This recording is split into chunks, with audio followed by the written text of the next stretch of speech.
Salam damai sejahtera buat saudara dimanapun saudara berada. Kiranya berkat Tuhan selalu menjadi bagian saudara, keluarga, ataupun jemaat, baik secara jasmani, terlebih secara rohani.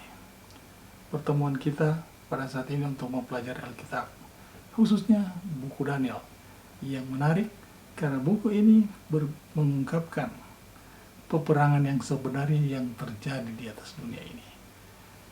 Dan oleh karena itu, buku Daniel ini menjadi kritikan-kritikan atau sorotan-sorotan dari orang-orang yang di luar sana yang tidak sepaham dengan apa yang Alkitab bicarakan atau tuliskan melalui buku Daniel ini dan buku-buku lainnya dalam Alkitab. Baik, kita mulai dari kelahiran Daniel. Daniel lahir di daerah Palestina sekitar tahun 623 sebelum Masehi. Daniel bagian dari keluarga terkemuka kaum Yahudi yang memiliki hubungan dengan kerajaan, atau dengan kata lain, Daniel ini termasuk kaum bangsawan dari kerajaan Israel, khususnya Yehuda pada saat itu. Selama pengepungan dan kejatuhan kerajaan Yehuda 605 sebelum Masehi, para pangeran muda kerajaan ditawan oleh Raja Babel. Para pemuda yang cakap dan yang berperawakan terbaik. Mereka dibawa ke Babylon, tinggal di sana sebagai tawanan selama hidup mereka. Kota Babel, yang merupakan pusat kerajaan Babylon, berada sekitar 1.500 km sebelah timur kota Yerusalem, atau kira-kira 88 km sebelah selatan kota Baghdad saat ini, ibu kota Irak sekarang ini. Dan bekas reruntuhan kerajaan Babel masih terlihat sekarang ini di sana. Kalau Anda membaca buku Daniel, buku Daniel diawali dengan pengepungan dan kejatuhan Yerusalem. Kemudian alur cerita bergerak ke penawanan para bangsawan muda dan cakap, katakanlah demikian, di mana mereka dibawa ke Babel untuk dijadikan pelayan-pelayan. Pelayan-pelayan di sini artinya pelayan-pelayan yang membantu untuk menjalankan kerajaan Babylon itu, agar kerajaan Babylon itu jadi lebih baik. Oleh sebab itu mereka dipilih orang-orang yang terbaik dari kaum bangsawan yang berperawakan baik dan memiliki kemampuan berpikir yang baik, tentunya yang terbaik, katakanlah demikian. Itulah yang dipilih oleh Raja Nebukadnezar.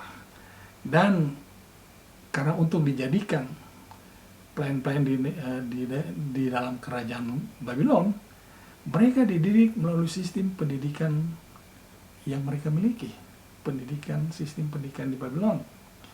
Orang-orang pilihan yang di tahun tersebut terdapat 4 pahlawan-pahlawan iman. Katakanlah demikian. Mereka adalah Daniel, Hananya, Misael, dan Asaria. Anda bisa baca dalam Daniel 2 ayat 6. Namun, nama mereka diganti agar dapat menghilangkan ciri-ciri keyahudian mereka. Maka, untuk menghilangkan ciri-ciri tersebut, nama mereka digantikan dengan nama-nama yang berbau kebabelan. Babylon, katakanlah yang berbau Babylon, di mana Daniel namanya diganti jadi Belsasar, Hananya diganti Sadrak, Misael diganti Mesak, dan Asaria diganti menjadi Abednego. Namun mereka tetap teguh pada keyakinan mereka, walaupun nama mereka diganti menjadi kebabilonian, katakanlah demikian. Mereka tidak terpengaruh terhadap adat istiadat dari bangsa Babylon. Mereka tetap benar di hadapan Allah, sehingga Allah memberkati mereka dan memberikan hikmat, akal budi, dan kebijaksanaan, bahkan memberikan kemampuan untuk memahami penglihatan. Kejatuhan Yerusalem dan penawanan bangsawan dari kerajaan Yehuda pada saat itu sudah diamarkan oleh nabi-nabi Allah sebelumnya. Antara lain Yesaya. Anda bisa baca dalam Yesaya 39 ayat 5 sampai 7 ya, tentang nubuatan penawanan mereka dan kejatuhan kerajaan Yehuda. Ayat 5 mengatakan, lalu Yesaya berkata kepada Hizkia, dengarkanlah firman Tuhan semesta alam. Sesungguhnya suatu masa akan datang bahwa segala yang ada dalam istanamu dan yang disimpan oleh nenek moyangmu sampai hari ini akan diangkut ke Babel. Tidak ada barang yang akan ditinggalkan. Demikianlah firman Tuhan. Dan dari keturunanmu yang akan kau peroleh akan diambil orang untuk menjadi sida-sida di istana Raja Babel. Jadi nubuatan ini ya, sudah disampaikan kepada Hizkia, kepada bangsa Yehuda, ya, kerajaan selatan pada saat itu. Tetapi mereka tidak memperhatikan amaran yang diberikan Allah melalui nabi-nabinya, termasuk Nabi Yeremia. Anda bisa baca Yeremia pasal 25 ayat 1 sampai 11 atau seterusnya. Saya akan baca ayat 8 sampai 11.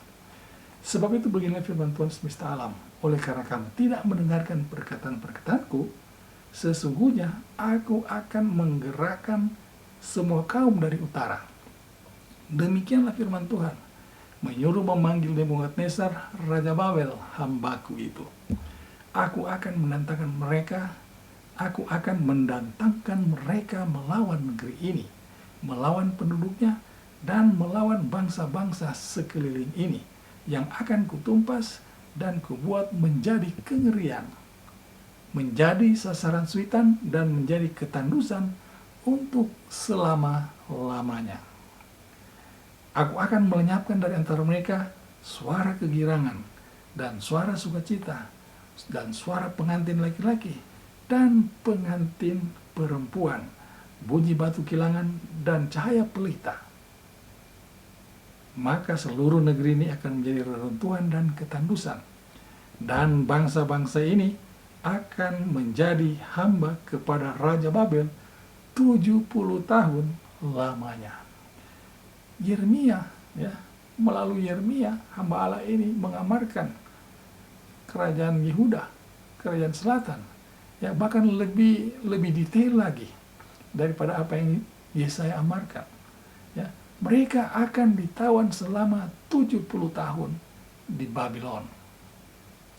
Jadi kasih Tuhan selalu menyertai mereka, tetapi sambutan mereka tidak sehangat seperti kehangatan kasih Allah. Nah, kalau Anda membaca Daniel 1 ayat 1 sampai 2, ya.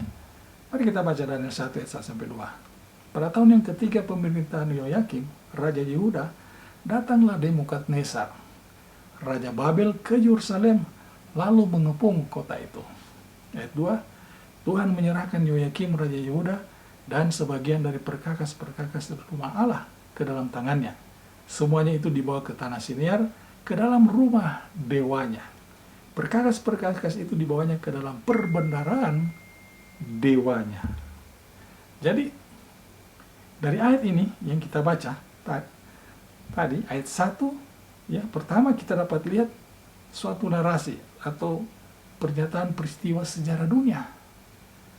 Dan yang kedua, menyajikan suatu dimensi spiritual, ya, di mana peralatan yang digunakan di dalam Ka'bah diangkut oleh Nebukadnezar, lalu dibawa dan disimpan di Ka'bah dewa mereka di Babylon. Sudah bisa bayangkan, ya. Tapi itu mempunyai makna spiritual bagi saudara dan saya. Dan melalui kitab Daniel ini, kita akan melihat kedua hal tersebut terjalin dengan baik dan terungkap dengan jelas. Dimensi spiritual tersebut akan menyajikan penjelasan untuk peristiwa-peristiwa sejarah dunia, hingga peristiwa akhir dunia ini. Daniel 1 berbicara tentang dua kota, yaitu Yerusalem dan Babel atau Babylon. Satu kota mewakili kebenaran, dan lainnya menyatakan bangkitnya kejahatan atau dosa. Yerusalem menyatakan misteri kesalehan, sedangkan Babylon adalah misteri dosa. Pertama kali kita dapatkan kata Babel atau Babylon dalam buku Kejadian, ya, pasal 10, dan di akhir Alkitab juga kita akan dapatkan kata Babel atau Babylon dalam Wahyu 18 dan 21. Sejarah dan nubuatan dalam buku Daniel adalah ilustrasi dari prinsip pertentangan antara baik dan yang jahat. Oleh karena itu, banyak yang menyerang buku ini, yaitu buku Daniel. Nah, penulis buku Daniel adalah Daniel sendiri, di mana Daniel berbicara dalam beberapa pasal yang menyatakan dia menulis buku ini, yaitu pasal 8 ayat 1 sampai 7, 13 dan 19 sampai 27. Anda bisa baca di rumah. Dan pasal 9 ayat 2 sampai 22 serta pasal 10 ayat 2 sampai 5. Dan ia menyatakan bahwa dia sendiri menerima perintah untuk menulis dan menjaga kitab ini, Daniel 12 ayat 4. Dan Daniel, ya, dalam masa hidupnya saat itu, ya, mengetahui dengan baik sejarah sebelum peristiwa penawanan hingga pada masa hidupnya. Jadi sejarah peristiwa-peristiwa yang telah terjadi sebelum masa Daniel mengetahui, karena dia diajar dan dididik di satu sistem pendidikan yang terbaik pada saat itu dan pada masanya. Jadi kitab Daniel terbagi menjadi dua bagian. Daniel pasal 1 sampai dengan pasal itu berbicara tentang sejarah. Sedangkan pasal 7 sampai pasal 12 adalah bagian dari nubuatan. Ya. Jadi bagian pertama yaitu narasi sejarah, sedangkan bagian kedua secara keseluruhan adalah penglihatan yang diberikan kepada Daniel pada waktu ia seorang diri. Jadi buku ini atau Daniel ditulis di antara tahun 605 sampai dengan tahun 535 sebelum Masehi. Jadi itu kira-kira perkiraan penulisan buku Daniel. Maka kitab Daniel ini mendapat serangan. Penyerangan terhadap buku Daniel yaitu membuktikan teori bahwa buku itu ditulis pada abad kedua. Dan buku ini diperhitungkan hanya sebagai sejarah, bukan nubuatan. Mereka mengatakan alasan ditulis oleh penulis nubuatan palsu dari Antiochus Epiphanes IV. Ya. Khususnya yang diserang dalam Daniel 2 adalah kerajaan batu. Dalam pasal 2 ayat 31-45. Dan Kepausan mengatakan itu sudah terpenuhi dalam Matius 16 ayat 18 yang berbunyi, dan aku pun berkata kepadamu, engkau adalah Petrus, dan di atas batu karang ini aku akan mendirikan jemaatku, dan alam maut tidak akan menguasainya. Matius 16 ayat 18. Jadi mereka dulu sana mengklaim bahwa kerajaan batu itu sudah terpenuhi melalui Matius 16 ayat 18. Nah, mari kita lihat apa yang dimaksud dengan kerajaan batu, ya, dalam perjanjian lama maupun dalam perjanjian baru. Nah, kalau Anda baca dalam Keluaran 17:6 berbicara tentang gunung batu. Ya, siapa itu gunung batu? Apa makna spiritual dari gunung batu? Bilangan 20 ayat 8, bukit batu, ya, yang menghasilkan air hidup bagi orang Israel yang dalam perjalanan menuju tanah perjanjian. Mazmur 118 ayat 22, batu penjuru. Siapa itu batu penjuru? Yesaya 8 ayat 14, batu sentuhan. Yesaya 28 ayat 16, batu dasar di Sion. Ya, di Sion ada sebuah batu dasar. Ya, Daniel pasal 2, ya, sebuah batu atau kerajaan yang kekal. Dan Zakharia 4 ayat 10, yaitu batu pilihan. Nah, kesejajaran ini ya kita akan dapatkan dalam perjanjian baru berbicara tentang batu. Ya. Matius 21 ayat 40 sampai 44. Batu penjuru ya yang meremukan ya. Kisah 4 ayat 11 berbicara tentang Yesus adalah batu itu.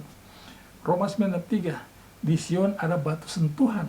1 Korintus 10 ayat 4, batu karang itu ialah Yesus Kristus.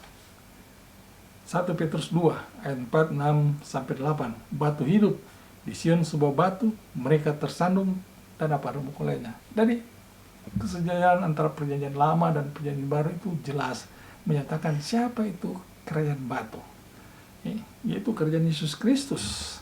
Ya, dan tapi itulah serangan-serangan yang diberikan kepada buku Daniel. Selain pasal 2 yang diserang tentang kerajaan batu, pasal-pasal lainnya juga dikritik atau diserang, khususnya pasal 7, 8, dan 9 yang berhubungan dengan tanduk kecil. Menarik saudara, tanduk kecil ini.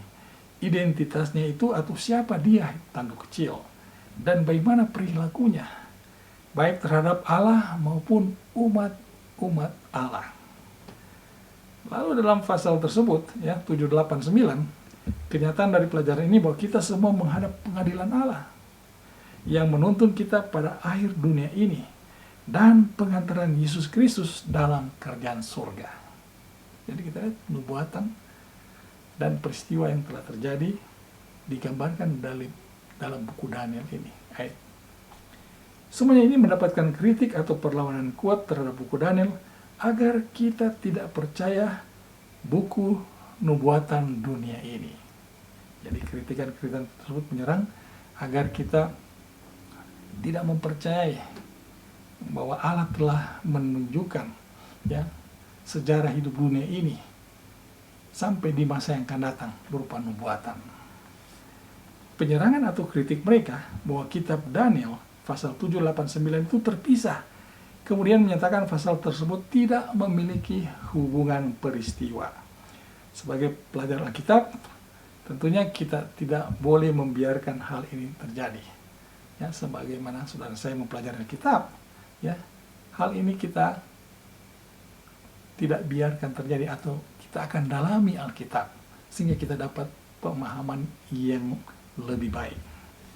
Pasal 7, 8, dan 9 itu mendapatkan serangan berat sekali oleh kaum liberal ya, terhadap kita yang menganut pemahaman berdasarkan sejarah ya, historical basis. Jadi kita mempelajari kitab Daniel ini berdasarkan sejarah, historical basis yang telah terjadi dari nubuatan buku Daniel, khususnya pasal 7, 8, dan 9. Para peneliti ini mengatakan juga ya, Daniel pasal 2 patung logam dan 7 pasal 7 tentang 4 binatang tidak ada kesamaan yang umum atau korelasinya. Walaupun nyatanya bahwa kedua pasal ini memiliki korelasi yang sangat kuat untuk menjelaskan peristiwa sejarah berdasarkan nubuatan ilahi.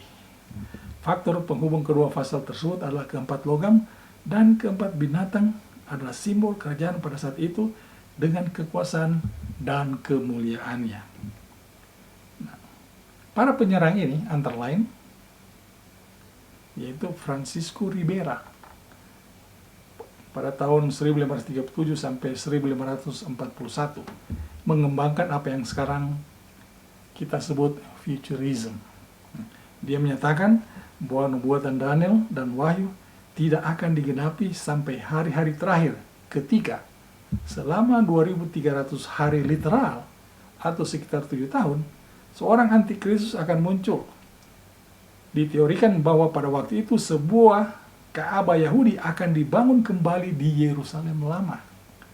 Pada kenyataannya, umat Islam tidak akan pernah mengizinkan pembangunan Ka'bah kembali itu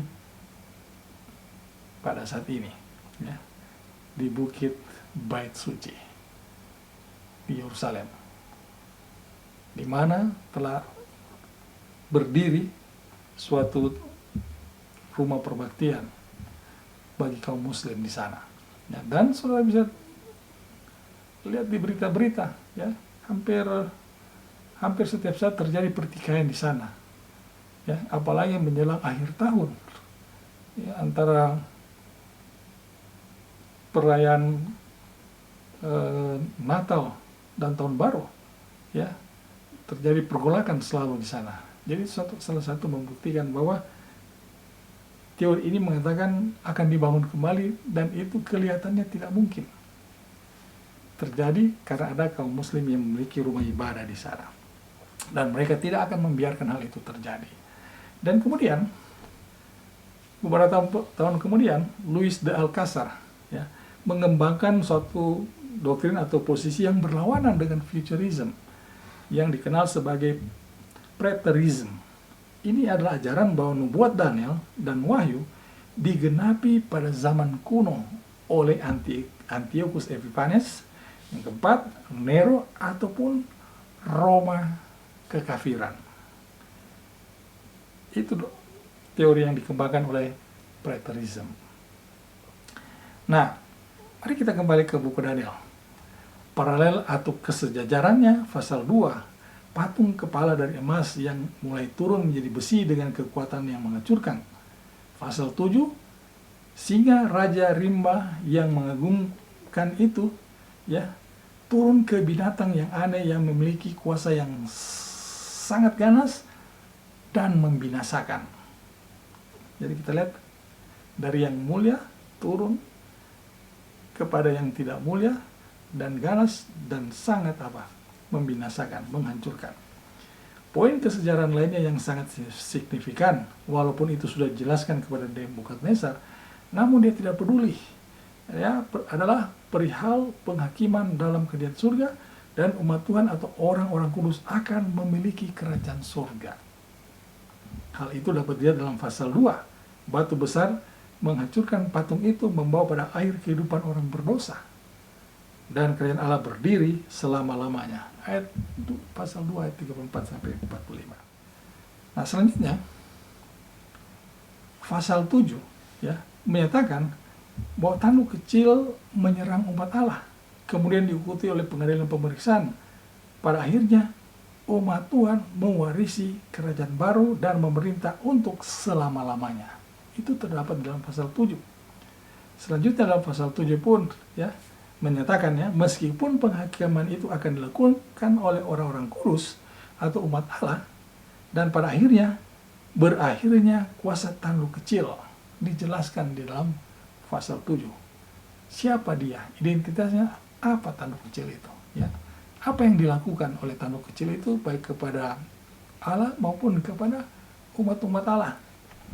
Hubungan ini tidak hanya menguatkan pesan penting terdapat dalam pasal 7, tetapi menghubungkan kesejajaran pasal 1 dan 2 dengan pasal 8. Hubungan ini juga merupakan fakta bahwa penghakiman pada pasal 8 adalah merujuk pada penghakiman akhir dunia, bukan pada waktu yang lampau. Ya, penghakiman akhir dunia bukan pada masa yang lalu, tetapi akhir dari sejarah dunia ini. Jadi kira-kira itu gambaran, ya, yang terjadi di luar sana yang menyerang buku Daniel. Oleh sebab itu kita akan mempelajari buku Daniel, dan pelajaran pada bagian ini adalah pengantar bahwa kita sebagai orang yang belajar Alkitab secara sederhana, mempelajari buku Daniel berdasarkan, ya, sejarah, historical basis, ya, historical, ya, berdasarkannya sejarah peristiwa-peristiwa yang telah lalu dan merujuk kepada nubuatan-nubuatan yang akan terjadi, sehingga membuktikan keakuratan daripada buku Daniel ini. Kiranya pelajaran pengantar buku Daniel ini bisa menjadi berkat buat saudara dan saya, sehingga iman percaya saudara saya semakin dikuatkan.